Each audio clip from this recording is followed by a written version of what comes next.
Okay. Hi, Anthony. Thank you so much for joining us on Empowering Voices today. We're so excited to learn more about your perspective and your work with HIV/AIDS and just the community in general. Do you think you could introduce yourself and tell us a bit about your involvement with this epidemic and just your involvement with maybe the gay games, the SF Giant games, your Cheer for Life, just your background in general? Sure, sure. Hi, my name is Anthony Alston, and I live in Seattle, Washington. And wow, my journey, I'd never really thought of it before, but my journey has been a long one. It's long, huh? There's a lot. Yeah, I started, and it kind of just fell into it. It wasn't something that I, had a mission to do. It just seemed to be the path of my life.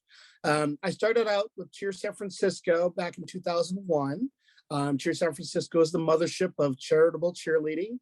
They have been around since 1980, and they raise money for people with life-challenging conditions. And initially, it was for the AIDS epidemic. But then after a while, we included other life-challenging situations like cancer and homelessness and other topics. My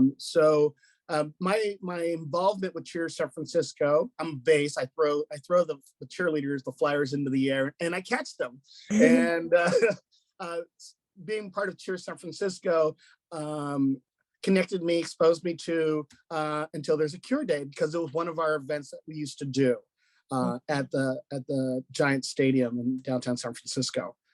So we used to sell raffle tickets for Until There's a Cure Day, and it was one of the best events that we could do all year, because we got to do a little stunting, connect with the community. We were local celebrities. It was awesome. I loved it. I really did. And I really wish that we had Until There's a Cure Day at the ballpark I work now here in Seattle, Washington, with Seattle Mariners.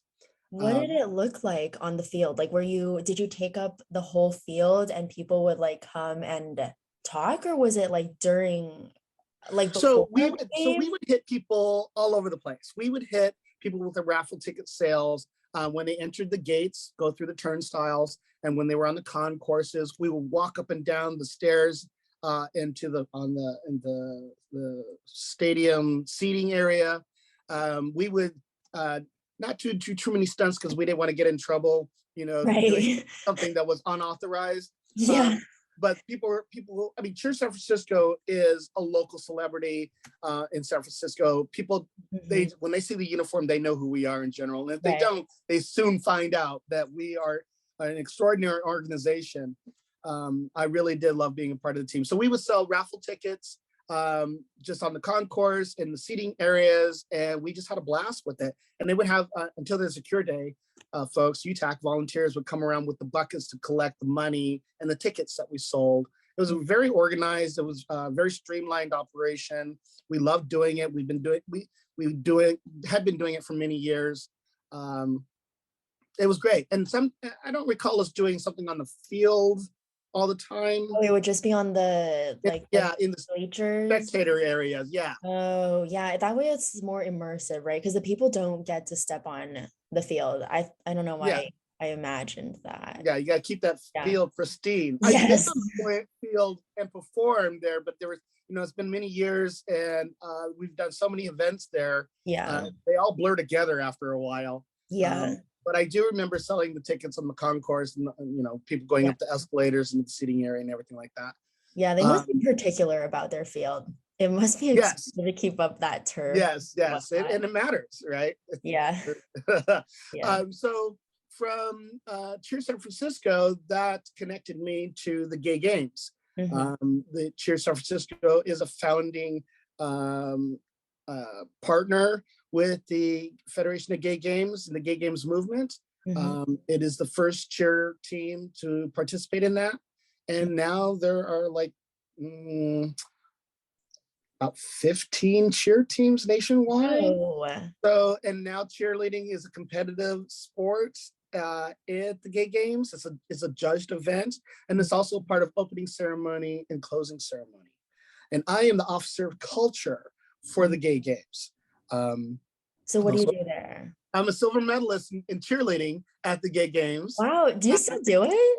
I did that with Cheer San Francisco at the Cleveland Games in 2014. and that's when I became elected to the position I have now, Officer of Culture. Mm. So You're my too good domain, at what you did. what's that? You were too good at what you did. I was passionate about what I did. I Mhm. really believed in the transformation of people's lives. Mhm. I believed in, and I'm getting chills just telling you about it. Mhm. The experience that the Gay Games gives you is unlike anything else you could have. You get Right, that Olympic experience, right. because during the opening ceremony of the games, the cheerleaders are on the field welcoming the athletes from around the world.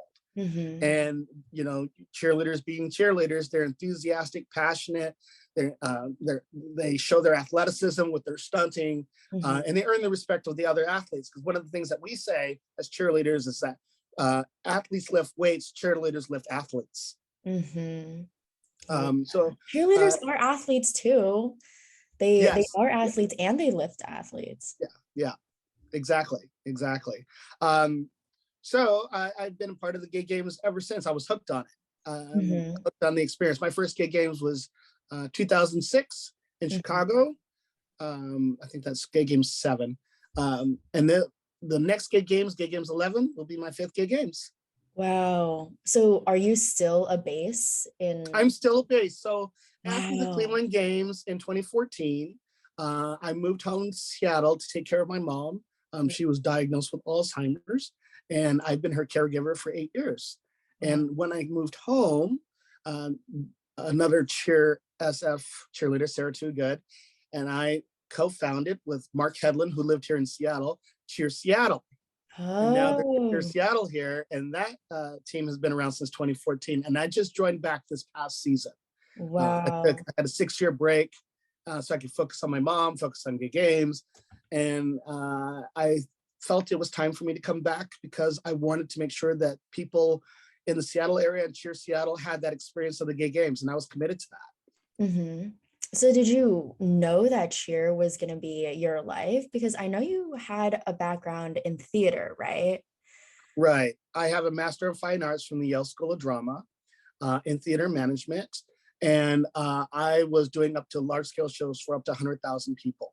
Oh, okay. So you were more of the planning part, and that's why you are now organizing like all these large scale events. Your knowledge. Right. I've been a performer since I was 4 years old. I started out on the piano at 4 years old, and then I played tenor sax starting fourth grade, I think. So I was a performer for a long time before I became a cheerleader. Wow. I was a band geek. That's what I was, Yeah. and I I with I was in the band in college. I was in the marching band with Hampton University. We were 300 strong at the time. Mhm. And marching in a Black college band is totally different than any other band. Right. Uh, Super yeah, unique it's got experience. its own style. It's got its own flavors, brings its Yeah. own, energy. Yeah. I loved it. Yeah, I bet. 'Cause I don't know if you had a chance to think about this, but if you were added to the new Crayon 24 color, what color would you be and why? If I was a new rainbow color, um, I would like to say that I would like to be the glitter crayon. The glitter crayon. Yeah. I kn do they ever work well for you though? Like, I feel like when I use the glitter crayons, I get so excited and then it doesn't transfer. The I glitter haven't seen one, so you haven't? no, I have not. So They I'm totally an old exist. guy. I mean, I would imagine that it's out there, but I just imagine one with a lot of like shininess to it. Yo, they have a whole glitter pack. Did you know? It's Really? like the regular crayon box, but it's 24 of the exact same colors, but with glitter. Oh, okay. Okay. Yeah. Well, that would be the color that I would bring. I would bring the Represent the glitter. whole color. Yeah, because I believe in the magic. I believe in the sparkle. Believe in the pizzazz and getting people's attention. That would be why I would choose the glitter color. Yeah. I think it's I think our community has a lot of magic to it. I think Yeah. cheerleading has a lot of magic to it. Hmm. I think changing people's lives, transformation has a lot of magic to it. Hmm. So that's why I gravitate towards that. I mean, long before unicorns and glitter were cool, you know, I think that I always had that in my heart, that I believed in the glitter, the magic. Yeah. What do you think motivates you to do that? Is it something you logically think about, or is it kind of within you and you always are just have been passionate about this? Like, what motivates you to do that and to support causes while doing that instead of like just doing that as a passion? Um, what keeps me going as is a 51-year-old cheerleader, is seeing the transformation in people. The coolest thing about the gay games is that it gives you something that pride can never give you. It gives you a level of accomplishment because Mhm. you work like for 3.5 years Right, towards a specific goal to achieve something. And right. when you actually get to that moment, your moment's on the world stage and Mhm, it happens, mhm. it's transformative for a person. It changes who they are. It changes their being, changes what they thought they could do and what they couldn't do. Right. The Right, realm of possibility is bigger right. in that moment. And seeing people, in opening ceremonies with tears coming down their face because they made it, they're there. And Yeah, seeing people at the end of Pride season because you've worked so hard with your weekly night practices and you're studying with your teammates and bonding and connecting and learning, going through the ups and downs. It's not all perfect, it's not all pretty, but when you have that moment, you shine. right, And I love seeing that in other people. I love being able to be like a catalyst right, for that transformation for other people, to make people feel like, oh, I could do this, I got this. right, They're seeing something on that they never thought that they could do. right. um, People that, like I said, I was a band geek, so I never thought of myself as a cheerleader, but I am, and that's who I am and how I identify. Mhm. And it actually, when I took my break, it was like, well, who else am I? Yeah, I'm not just a cheerleader, and right. that helped me with my gay games work because I wanted to help other people with achieving their goals and accomplishing their dreams and making it all happen. So Mhm. That's amazing. There's totally a sense of accomplishment when it comes to like competitions and yes, working hard and trying to win something. Yeah. yeah, and even if you don't win, you did your best, Right, and that's one of the things about the gay games is personal best. right. Do you know anyone experiencing HIV in the gay games? And do you feel that people living with HIV currently have the support they need, whether that's medical, peer group, friends, or family? I do know people that are positive. And I've lost friends to HIV/AIDS years ago. Um, I think about um, you know uh, how they would think about how things have changed since Right. then. We now have alternative medicines for people. Yes, I believe that people that participate in the gay games are supported. That people that are HIV positive are supported um, through our mission because we're about inclusion, and we uh, have made policy changes make sure that people are included, not just because of their HIV meds, but also for those that are dealing with hormonal medications, for the trans community. We're working on those policies now to bring everyone to the table. I believe, and I believe that my fellow board members also support uh, people that have those challenges. Mhm. Do you see them treated differently at all, whether it's supportive or maybe some stigma still against it? Because it is an issue of stigma across the world, but it might be different in a community where it has impacted it so much. I don't see it like I used to see it. I Hmm. don't see the stigma like it used to be. Um, like I said, we've made leapfrog progress in medications, and I think a lot of people's attitudes, because just a lot of people don't realize, oh, that person's positive. I didn't know that. When they don't have to look, there's no look to being positive, Right. right? You know, but I think that people are impacted when they feel shut out or locked out of possibilities and opportunities. But I think that if someone opens the door or offers that opportunity, it can be an embracing moment for people. And that's why I'm a part of the gay games, is so that everybody feels included. Hmm. Do people generally disclose it, or is it something that people don't find out unless they like specifically ask or I don't think people disclose it just on in general. I think that if you ask them, a lot of people are just like, yeah, I'm positive. Uh, Mm. And it's just normal. yeah, it's just It's part like, of life. It is okay. what it is, right? Hmm. They're still living, they're still thriving, they're still accomplishing their goals, they have dreams, they still love, you know. I think that Yeah. matters. Yeah. Yeah. Yeah. Does it affect their way to compete in any way? Their ability? It makes them work harder. Hmm. I think it makes them more focused, because they don't let that be a hindrance or get in their way of accomplishing their goals. Hmm. And I applaud that. Hmm. I respect that. Yeah. And so much, you're right, has changed in the last 30, 40 years. Oh yeah, Yeah. things have really changed. Yeah. Um, Absolutely. and you see it in social media, attitudes, perspectives, people connecting, meeting other people. I think a lot of people's attitudes have changed. I think that some people still need to love themselves and accept themselves if they do become positive. Not to give up on yourself. Right. It's not a death sentence anymore, like it used to be or perceived to be. Hmm. We've made great progress, and it's something we should really be proud of. Hmm. How did it affect people and the community when it was a big issue? What was the feel in that time? Um, when I would see, I'm a little bit on the younger end of the AIDS epidemic, so I, I've lost a couple of friends to AIDS, but I was I didn't lose the masses of friends like some of my older friends did, hmm. the survivors. Um, I I did all the funerals.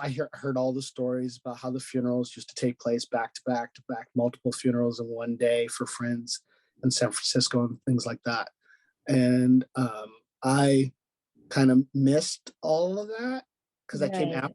after that series round period, whatever you want to call it.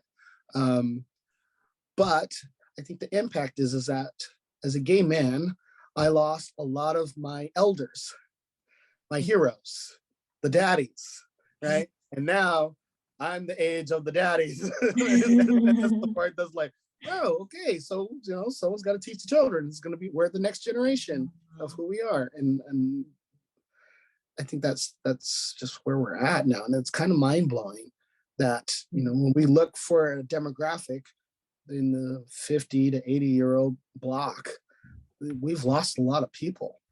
Right. Um, and you know it's kind of bizarre, but I'm glad that we're still here Right. and we're still able to make change. Hmm. Even though you weren't in the most intense time of it, you still lost people. And so were Yeah. you worried about your gay peers during that Oh time? yeah. Oh yeah.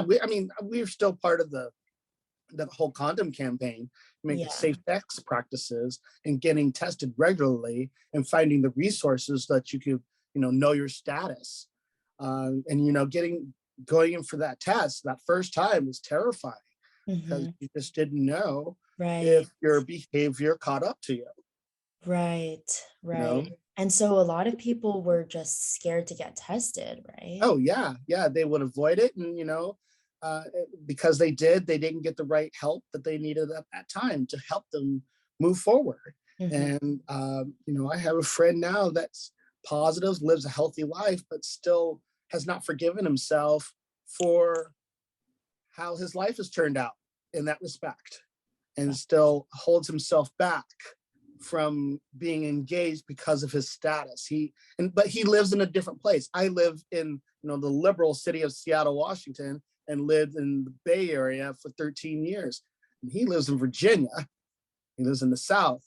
Yeah. Different game, different perspective. Yeah. Same age, you know. So I think Yeah. where you live matters. Your environment matters, and Right. all the outside noise, how it influences your behavior and your perspective, I think that matters. How people, the attitudes of the people around you and how people Yeah, talk about it yeah, yeah, definitely affects like your attitude about yourself. yeah. Yeah. So what do you think still needs to be our main focus? What do you think is still an issue if we've overcome so much? We still need a cure. We Mm, still have a long way to go. We still need to educate people. I think that people are more lax about it now, but they should still, get tested, practice, safer sex practices, educate themselves.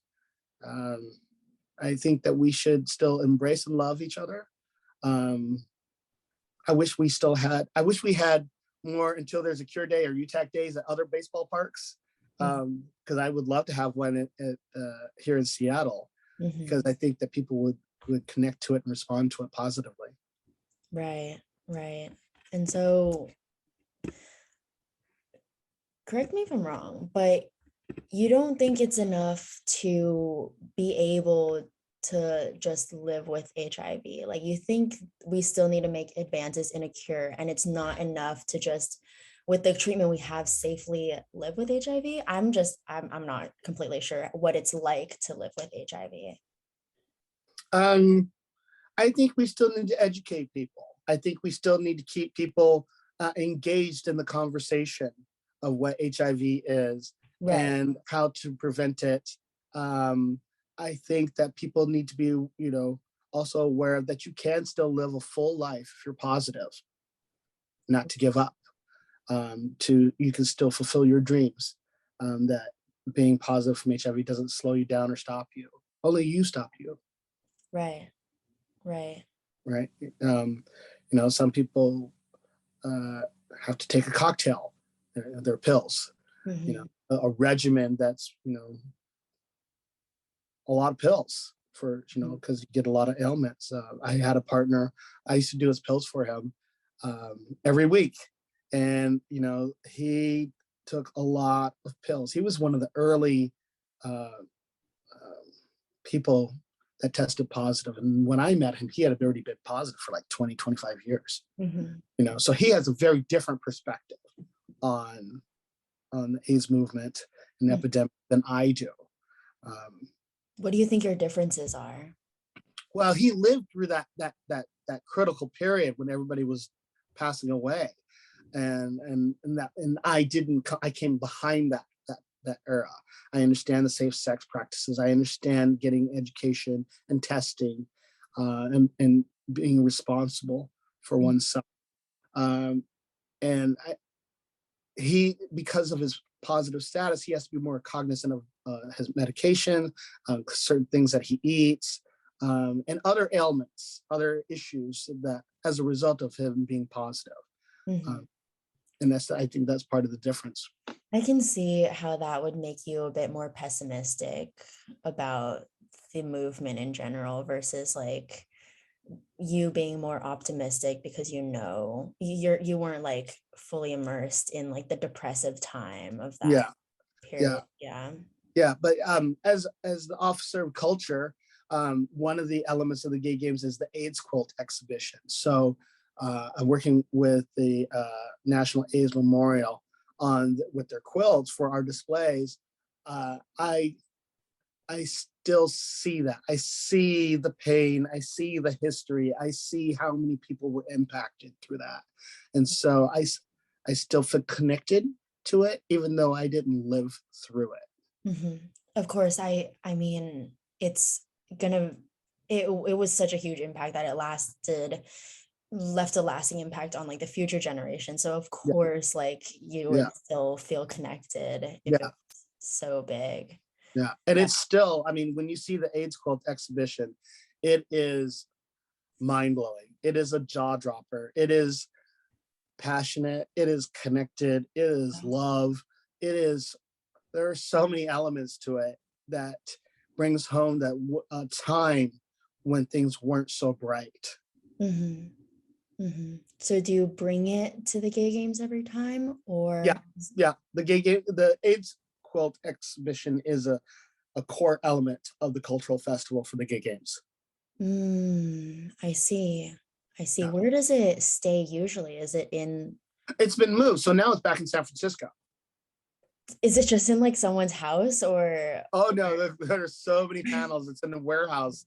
And you can, if you go to the website, you can actually look up people's names or by quilt panel, Wow. and you can select specific quilts. So one of the founders of the Gay Games, Dr. Tom Waddell, died of HIV/AIDS, and he has a quilt, and we usually have that quilt on display for our Gay Games events. I see. That's super Yeah. cool. That's super Yeah. cool. What is your best piece of advice for the next generation that needs to educate about HIV/AIDS? Oh, love yourself, love others. Anything is possible. Don't give up. Don't give up, you know? It's over if you give up. Yeah. I mean, even if there was a cure, I still would say don't give up, because somebody else is going to be infected or impacted. And you just never know who, you know. The fight's not over, and we have a long way to go. And we have to keep educating people, because there's more people coming behind us. Right. It's not over yet. The fight's not over yet. The fight's not over yet. Okay. Thank you so much for joining us on this episode of Empowering Voices. We truly appreciated hearing your perspective. Do you have any leaving words? I think that was pretty good, but is there anything else you would like to add? I invite you to come to the Gay Games. Woo! Gay Games. When is it? Promo. What's that? What time is it? Promo, self-promo yourself. Well, I can't tell you too much because things are in the works, but Gay Games 11 is coming soon, 2023. We're supposed to be in Hong Kong in 2023, but also we're having a co-host with Guadalajara in Mexico. So as soon as those things get nailed down, official press and announcements will be coming soon, super soon. It's very excited about that, because we only got about a year to get that all underway. That's cool. But it's an exciting time. I invite you to come out and be a part of this movement. I think it's all intertwined together. The cheerleading, the Gay Games, the AIDS epidemic, it's all tied together, and you can be a part of it and make that change. Yes. Are there any socials that people can stay updated? Because there's obviously going to be information rolling out slowly in pieces. Where can people stay updated? You could go to the Gay Games website, gaygames.org. That would be the best place to start. Or you can follow me on Instagram and Twitter. I have an Officer of Culture account. I can send those links to you if that's helpful. And that way you can stay connected. Awesome. Thank you so much. All right. Thank you.